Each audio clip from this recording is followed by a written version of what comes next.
Tahukah anda boleh mengubat penyakit boros dengan emas.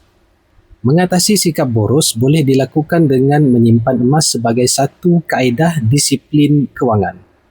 Apabila duit ditukar kepada emas, seseorang akan berfikir panjang sebelum menjualnya semula kerana proses tersebut tidak semudah mengeluarkan wang tunai.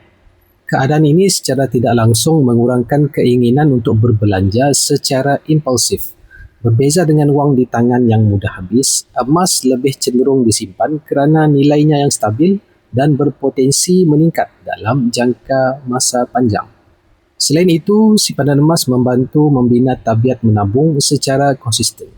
Individu yang dahulunya boros boleh belajar mengawal perbelanjaan dan akan lebih menghargai nilai wang. Semoga perkongsian saya ini bermanfaat. Sekiranya tuan-puan berminat nak membuka tabungan akaun emas bersama Public Gold, boleh berhubung dengan saya. InsyaAllah saya bimbing sebaiknya.